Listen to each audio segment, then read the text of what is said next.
Hello friends, तो आज का ये वीडियो होने जा रहा है गाड़ी की आवाज़ों के ऊपर और उसका क्या, क्योंकि आप सबको पता होगा टाटा नेक्सॉन के अंदर पैनल गैप्स भी हैं और पैनल्स के अंदर से आवाज़ भी आती है। आपको भी आवाज़ आ रही है करके लगी, वो आ रही है राइट में इस जगह से।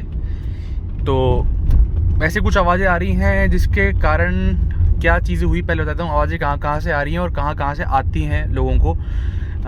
देखो, सबसे अभी जो नया लेटेस्ट आवाज़ जो मुझे आ रही है वो आ रही है डैशबोर्ड में। वहाँ से मैंने लास्ट वीडियो में बताया भी था और सुनाया भी था कि डैशबोर्ड के अंदर से आवाज़ आनी शुरू हो चुकी है मेरे। तो उस कोने से आवाज़ आ रही है, एक तो डैशबोर्ड की। सेकेंडरी अभी मैंने आपको बता दिया इस जगह से कहीं से आ रही है आवाज़ हल्की हल्की। इसके बाद में बात करते हैं तो जो अपना बी पिलर है, बी पिलर में से इस जगह से आवाज़ आती है। अब बहुत सारे लोगों को राइट वाले बी पिलर से भी आवाज़ आती है, बट मुझे हाल फिलहाल लेफ्ट से आती है। प्लस ये सीट के अंदर से आवाज़ आती है कभी कभी, जो कि बहुत ही अनोइंग होती है। इसके बाद में अपनी जो सनरूफ है, उस सनरूफ में जो सबसे स्टार्टिंग में जो आवाज़ आई थी मेरे को, सनरूफ में इस पॉइंट इस जगह से एक आवाज़ आती थी जो कि बहुत ही ज़्यादा परेशान किया, जिसने मेरे को हाईवे पे गाड़ी भी चलानी थी। और वो आवाज़ वापस से आने लग गई गाड़ी के अंदर। पीछे की तरफ से बूट के अंदर से आवाज़ आती है कभी कभी, तो बूट वाली तो आगे तक नहीं पहुंच पाती इतनी, बट आती है वहाँ से भी आवाज़। तो ऐसे ही अभी देखो, आप ढंग से सुनोगे तो आपको आवाज़ आ जाएगी यहाँ से भी।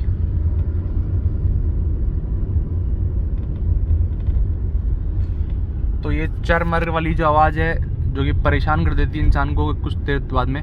इसीलिए बहुत सारे नेक्सॉन ओनर्स को और मुझे भी जो गाड़ी को है गाने चलाते हुए चलना पड़ता है ताकि आवाज़ जो है ये इरिटेट ना करें।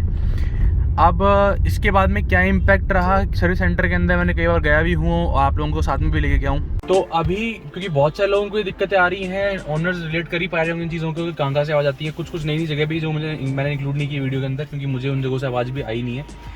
और अभी एक जो टाटा नेक्सॉन ओनर ही हैं, उनका नाम है चंदू शेखर, यहाँ पे लिखा हुआ है। एक वेबसाइट है, इसकी लिंक जो है मैं आपको डिस्क्रिप्शन दे दूंगा।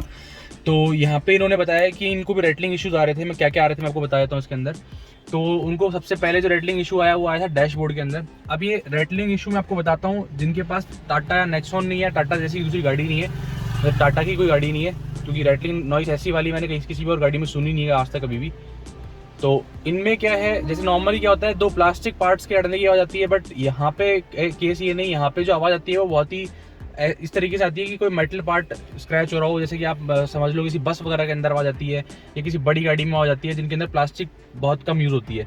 तो ऐसा लगता है बिल्कुल भी कहीं पार्ट्स जो है प्लास्टिक वाले से यहाँ से आवाज़ आ रही हो तो प्लास्टिक की आवाज़ आ रही है, ऐसा कुछ नहीं है कि जैसी ये प्लास्टिक के दबने की आवाज़ आ रही हो। ये बिल्कुल कंप्लीटली अलग ही आवाज़ होती है। तो सबसे पहले जो इशू आया उनको वो आया डैशबोर्ड से, जो कि मुझे आ रहा है अभी। सिमिलर सा इशू इनको आया रेटलिंग नॉइस का, जो कि सर्विस सेंटर ने फिक्स कर दिया खोल के इसको, और वेल्डिंग कर दी इसके अंदर जैसा कि इसने बताया। तो लो आरपीएम के ऊपर गाड़ी चला देने पे उनको ये इशू आ रहा था। अब हो क्या गया कि टाटा नेक्सॉन के अंदर 3 सिलेंडर हमको इंजन देखने को मिलता है। इसके वाइब्रेशन इतने ज़्यादा हैं कि आपके गाड़ी के अंदर से अगर कोई छोटी मोटी चीज़ लूज भी है या कुछ भी दिक्कत है तो आवाज़ आपको आएगी। तो वही से उनके साथ में हो रहा था कि लो आरपीएम के ऊपर उनकी गाड़ी के अंदर इश्यूज, रेटलिंग नॉइस आ रही थी। वो डैशबोर्ड के किस पार्ट से आई थी मुझे एक्जैक्टली पता नहीं है, बट मेरी गाड़ी के अंदर वहाँ से आ रही थी, मैं मान लेता हूँ वहीं से आ रही थी। तो वहाँ पे कोई वेल्डिंग सर्विस सेंटर ने करी है, पूरा पार्ट खोल के और वेल्डिंग करके रिवेल्ड करके उनको गाड़ी दे दी। सेकंड जो रेटलिंग नॉइस है वो उनको आई थी बी पिलर से, जो कि मोस्टली नेक्सॉन ओनर्स को आ रही है। बी पिलर आप देख लो, बी पिलर होता कौन सा है। तो फ्रंट वाला ए पिलर हो गया अपना, तो बी पिलर होता है अपना ये वाला जिसके ऊपर सीट बेल्ट होता है। ये सीट बेल्ट वाला जो बी पिलर है, इसकी इश्यूज मैंने बहुत लोगों से सुन लिए हैं। तो मतलब मुझे लग रहा है मोस्टली नेक्सॉन के अंदर बी पिलर वाला रेटलिंग नॉइस का इशू है ही है, और मुझे भी आ ही रहा है।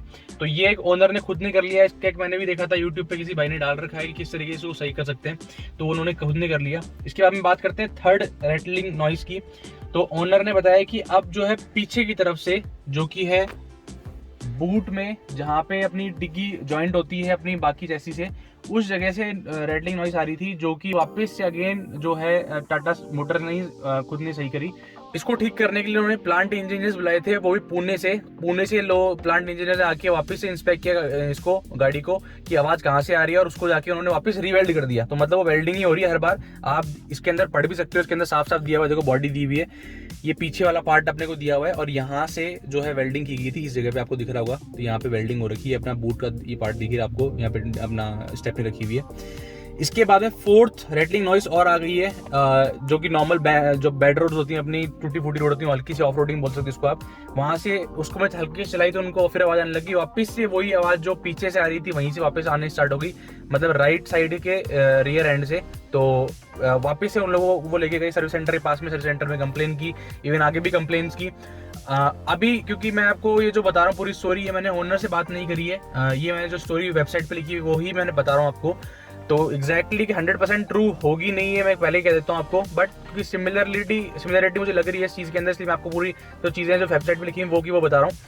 अब पीछे से वापस आ जाने लगी तो इन लोगों ने फिर से कंप्लेन की, इन्होंने जिनकी गाड़ी है, और प्रूफ के साथ में सबमिट कर दिया सर्विस सेंटर के अंदर। और भाई टाटा की तरफ से इन्होंने रिस्पांस मांगा कि भाई हर बार ये दिक्कत आ रही है तो क्या करें, जो कि हमने भी करने की कोशिश करी है, क्योंकि टाटा मोटर्स को मेल तो किया है कि आवाज़ आ रही है डैशबोर्ड वगैरह में 3-3 4 जगह से, करना क्या है, क्योंकि मेरी गाड़ी की वारंटी भी जो है वो वैसे अगले साल खत्म होगी, बट अभी 2 साल होने वाले हैं, तो 2 साल के अंदर जो अपनी नॉर्मल वारंटी होती है वो खत्म होने वाली है। 1 साल की एक्सटेंड वारंटी मैंने अभी करवा रखी है स्टिल।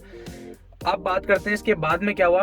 तो उसका उन्होंने सबमिट करवाने के बाद में 4 सप्ताह बाद के अंदर ओनर के पास में कॉल आता है कि आपके लिए गाड़ी की नई चैसी अप्रूव हो गई है और आपकी गाड़ी के अंदर नई चैसी लगेगी। अब आपको बता देता हूँ चैसी होती क्या है, मतलब बहुत सारे लोगों को पता होगा पर कुछ लोगों को थोड़ा सा डाउट होगा। तो ये जो अपनी गाड़ी का पूरा जो शेल होता है इसको हम चैसी बोलते हैं, और हर गाड़ी को एक चैसी नंबर भी दिया जाता है जब वो गाड़ी ओनर को मिलती है, मतलब जब भी गाड़ी बन के आती है उसको एक चैसी नंबर होता है, इंजन नंबर होता है, ये सब चीज़ें होती हैं। और वो सेम चीज़ अपने पास आरसी के अंदर भी होती है। अब जैसे ये गाड़ी है, अब इसका चैसी चेंज होगा तो टाटा मोटर्स ही, क्योंकि वारंटी के अंदर free of cost Tata Motors change करवा रहा है इसको, तो इसको फ्री ऑफ कॉस्ट जो है आरसी के अंदर अब भी अपडेट करवा के देगा टाटा मोटर्स ही, जो कि इसके अंदर मेंशन नहीं है, बट ये मैं अपनी तरफ से आपको बता रहा हूँ। तो एक तरीके से उनको पूरी की पूरी नई गाड़ी मिल गई है, बट स्टिल आप ये नहीं कह सकते हो कि अगर चैसी नया लग गया है तो रेटलिंग नॉइस हट गई होगी, क्योंकि एक सर्विस सेंटर के अंदर ही जो है टाटा मोटर्स में बड़ी दिक्कत आती है। तो हो सकता है कि जो यहाँ पे प्लांट से इंजीनियर, इसके बारे में कोई डिटेल दी नहीं है, बस मैं आपको बता रहा हूँ कि हो सकता है प्लांट से इंजीनियर्स आए, उन लोगों ने इसको फिक्स किया हो, क्योंकि पूरा डैशबोर्ड हो गया, सारे पार्ट्स वगैरह हो गए, यह सब चीज़ इंस्टॉल करना बहुत कोई छोटी मोटी बात नहीं है। पूरी गाड़ी इन्होंने इंजन तक जो है इस गाड़ी के अंदर लगाया है, टायर से लेकर हर चीज़ पूरी बॉडी होगी, उसके अलावा हर चीज़ इंटीरियर से लेकर एक्सटीरियर तक हर पार्ट इन्होंने लगाया। उसमें स्क्रैचेस भी होंगी, बहुत सारी चीज़ें होंगी, क्या क्या चीज़ हुई वो अपन ओनर तक ही सीमित रखते हैं और उनको परेशान भी नहीं करते हैं इस चीज़ के लिए। बस जो अपने को केस मिला वो बता दिया मैंने आपको।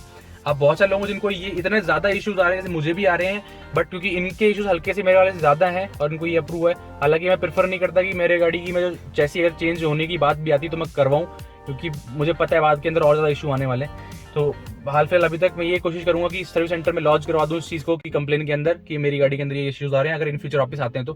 क्योंकि रीज़न क्या है लॉन्च करवाने का, ऐसा कुछ नहीं कि भाई उनकी एक फॉर्मल कंप्लेंट हो जाएगी ये उनके खिलाफ, ऐसा मैं ये कुछ नहीं चाहता।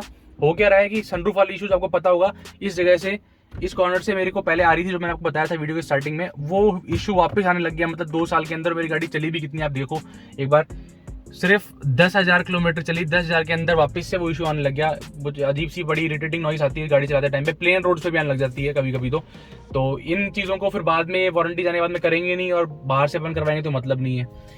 तो दोस्तों ये था वीडियो। आपके जो थॉट्स हैं वो कमेंट बॉक्स में जाके जरूर बताना कि आप क्या सोचते हो इस चीज़ के बारे में, आप चैसी चेंज करवानी चाहिए या नहीं करवानी चाहिए। और बाकी मैं आपको अपडेट कर दूंगा, मेरी फोर्थ सर्विस आने वाली है, कुछ दिनों में मुझे जाना है, 10 दिन के अंदर अंदर जाना है, तो मैं आपको उसके लिए अपडेट कर ही दूंगा क्या क्या उन्होंने किया, क्या क्या चीज़ नहीं करी। तो दोस्तों ये था वीडियो पसंद आया वीडियो लाइक कीजिए, कमेंट कीजिए, सब्सक्राइब कीजिए हमारे चैनल को। Thank you.